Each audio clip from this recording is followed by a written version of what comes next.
Although tinatamaan siya dito, hindi masyadong solid, no? Because he's got both his hands up. Oh, sandali, that's a knockdown. Itong hilo si Pasong Pirang. Yes, he's groggy. He got staggered. Again, he will be lucky.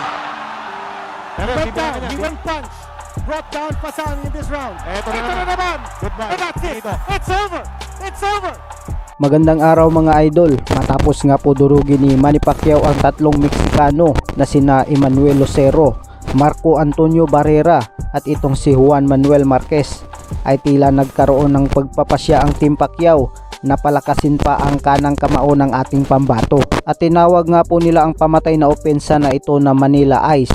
Kaya naman sa mga sumunod na laban ni Manny Pacquiao, ito ang mabivirginan sa kanyang dinidevelop na atake. At ang kanyang nakaharap nga sa bakbakan ay ang napakahalimaw noon na Thai fighter na si Fasang Pirang, o mas kilala na Tricky Battery. Masyado na nga pong namihasa sa mga Pinoy ito mga idol, sapagkat 22 na ng mga Pinoy ang kanyang winasak. Talagang tirador ito ng mga Pinoy boxer. Kaya naman sa laban nila ni Pacquiao ay naniniwala ang Thai boxer na kaparehas ng mga pinulbos niya na mga Pinoy ay ganoon din ang mangyayari kay Manny Pacquiao. Ngunit ang hindi niya alam na mas halimaw pa sa halimaw ang kanyang nakaharap. Sa sobrang lakas ng Pinoy ay umangat sa ere ang dalawang paa ng Thai fighter. Ibang uring nilalang si Pacquiao at dito na mas lalong nahubog ang kanyang Manila Ice. At alam naman natin ang sumunod na mga nangyari. Winalanghiya niya ang pinakamalalakas na world champion sa buong mundo. Kita natin na Kinito dito nakatago, no? Hindi niya alam kung ano itong opponent niya na ito. Again, trying to connect and trying to measure itong si Pasong Pirang. Manny Pacquiao quickly connecting. Mukhang all business si Manny dito, ha? He has Shooting always off his been, right jab. At may binanggit sa atin si Manny Pacquiao just And look- before this fight. Sabi niya, hintayin nyo yung aking yung kanan. That's something they're trying to develop together with Coach Freddy Rhodes. Oh, Manny Pacquiao gets nailed with the right. Itong si Pasong Pirang, meron parang isinusuntok na pabigla, ano? But Manny, nainis Ito. yata sa suntok na binigay sa kanya. Mukha yata nagalit si Manny. Ito na. And Pasong Manny Pirang Pacquiao gets on the back attack. by that right, Kinito. That right is hurting ito si Pasong Pirang. Hindi niya alam nung sinusuntok niya. Well, parang groggy na ito si Pasang, no? Very, very early in this fight. Manny Pacquiao has unloaded some of his bombs. Pero si Pasang kanina nakatama din ng isang matinding suntok. Hindi nakakasigurado dito si Manny Pacquiao. Tabi yung left na yung kanyang kanan na pinanjab niya, no? Basic na basic yan, sumasabay doon sa kanyang pag-step. And Manny Pacquiao now getting a measure of Pasong Pirang now trying to go to his midsection itong si Pasong Pirang. Well, kita-kita natin dito, no? Manny's all business at saka ang atake niya. Very, very concentrated. Hindi siya masyadong gumagalaw in terms of his footwork. Wala siya masyadong footwork dito. He's letting his fists do the talking sa laban na ito with 125 to go. Ito, that's a slip. That's a slip. And Ferdy Estrella calls it wisely, it's a slip. Ito pong si Pasong Pirang lost his footing pag-atake nitong si Manny Pacquiao. Manny now, again, trying to bounce, trying to use that right, trying to set up ito si Pasong Pirang, but Pirang counters with the left-right. Mabigat yung kanan na jab ni Manny Pacquiao. No? That's a setup jab for his left hand. Parang hindi makuha ni Manny pa yung distansya ng kanyang suntok dahil ito si Pasong Pirang pumapasok din eh. Well, matibay din ito si Pasang, no? And he knows how to bob and weave. So far, it's been a defensive fight for Pasang because Manny Pacquiao has been all over him. It's a swarming attack. Ito, again, a takedown. That's a slip. Dapat siguro, yes, baka kung sa iba yun, mawawarning nga si Manny dahil Oo. tinulak niya Dalawang pababa. beses na yun. Okay, here we go once more. Itong si Pasong Pirang, lucky to survive if he survives round Well, number Gino, 1. ang importante dito, hindi ma-frustrate si Manny, no? Even kung hindi niya mapatumba si Pasang here in this first round, he's gotta keep his wits together. Ito, Ito, maagang sinusugbog niya. Si 30-second warning mga kaibigan sa first round natin, and Pasang hindi niya alam kung saan siya, malimit sumusuntok siya. Wala na si Manny doon sa pinagsusuntokan niya. A nice right hand. Sneaked in that time. What a round. But plano niya is to be able to start unloading mga 4 or 5 rounds kung tatagal yung laban. Ito nakikita natin ang highlights itong bakbakan na ito. Manny Pacquiao trying to tee off itong against Pasong Pirang. Hindi niya mailanding yung mga suntok niya kasi si Pirang has this tendency to move forward, ano, sumusugod siya, thereby nawawala yung angle doon sa mga gustong punches ni Manny. That was the first slip ruled by Coach. A lot of those punches of Manny Pacquiao, especially yung right jab, landing on the gloves of Pasang. Ito si Pasang now also showing a jab.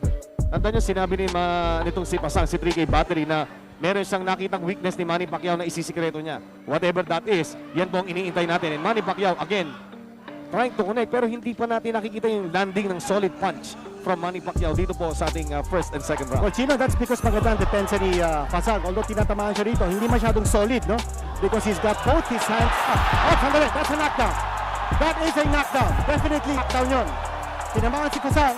Sa nung tinamaan kinito. Alam mo, sa volume of punches, it's a barrage. Barrage. At nayanig po dito sa tagig.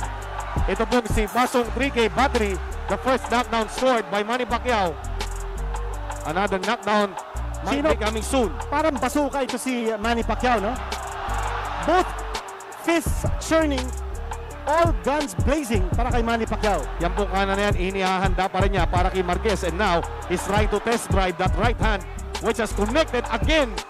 And ito si Basong Pirang, hindi na malaman kung saan pupunta. No answer. Fasang has no answer for Manny Pacquiao's aggressiveness. Saka hindi makagalaw, oh. Oo. Nahihilo siya, hindi niya malaman Sa kung dami paano ng suntok. susuntok. Sa And dami ng suntok ni Manny Pacquiao. Yes. Maganda sa akin depensa niya, but he just is not able to fend off all those punches coming from Pacquiao. Grabe yung ginagawa ni Manny. Talagang tinatrabaho niya yung kanan niya. Kinito, look at that. Straight upper. Now trying to jab with that right. Leading with that right. And nail him with that left. Yan po si Basong Pirang. Already a knockdown has been scored in the second round. Parang hinahanap dito ni Manny is a one-punch knockout. And so far, hindi pa siya makapag-landing ng isang matinding suntok to put him down for good. Now, isang beses na bumagsak si Fasan, but Fasan is still standing. He's still fighting back. Oh! Leading with the right.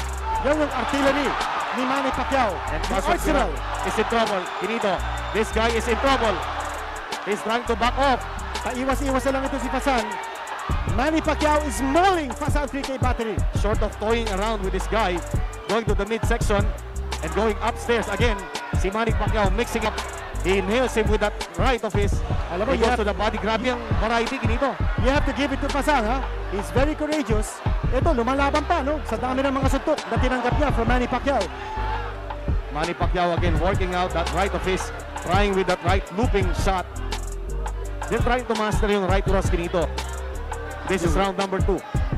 Now, nakita din natin yung mga suntok ni Manny. Hindi lang sa mukha, kundi sa tagiliran din, no? The side of the body. 10-second warning. Fasang looks like he's going to survive this second round assault. Bumagsak siya in this round. And end of the second round. Kanya, makikita nyo ulit yung jab, which looks like more of a straight. And then ayun, Tumama yung left. Yes. nayanig. So, Surdel. he's got to be able to take care of Fasang Pasok, 3K Battery. Ito back dito sa ating bout. Round number 3. Manny Pacquiao trying to measure. Ito si Pasong Pirang with his right lead. Going up and down. Manny Pacquiao nails him with the left. Ito si Pasong Pirang. Nailed kinito. Well, he got rocked that time. Pero matibay kinito. Nakikita ko. Nasasalo niya yung mga suntok. Now whether he's able to withstand the punishment. Oo, Chino, parang pinasusuntok Ayan na niya naman. lang si Manny.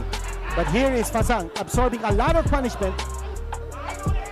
And Manny Pacquiao getting a good workout dito sa first 2 rounds. Oh, talaga. At sabi ni Manny, Oliga, suntukin mo ako.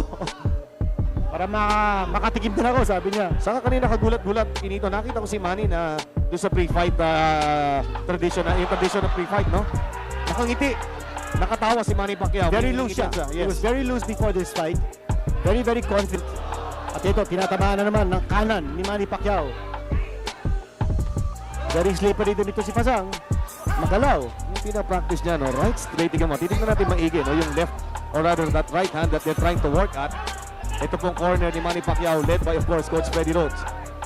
Pasundot-sundot lang Pero si parang Fasang. straight na siya, no? Kasi gusto nila, maturuan ito si Manny Pacquiao ng parang style ni Larry Holmes na yung kanan na jab, parang straight na halos. Exactly. Yan parang nakikita natin. No? Yung jab ni Manny Pacquiao, parang pa-knockout na din yun eh. It has a lot of power. Hindi lang pag-setup, no? Although he could also be a setup for his left hand or yung combination right, left, right. Ito, bumabalik si Fasang. Again, yung sinabi ko kanina, no? Manny should not be frustrated. Hindi pa niya napapatulog itong kalaban niya, no? Grabe yung Malayo pa kanan to. kinito. It's a 12-rounder. Pero matibay itong Fasan. He has been able to take a lot of those punches. He went down once in round number 2. Trying that right upper ngayon. But Manny gets tagged with that left. Basong Pirang. Both fighters again fighting out of the southpaw stance. No, ayun, tumama si Manny Pacquiao with that left Overlap. lead. Overhand left.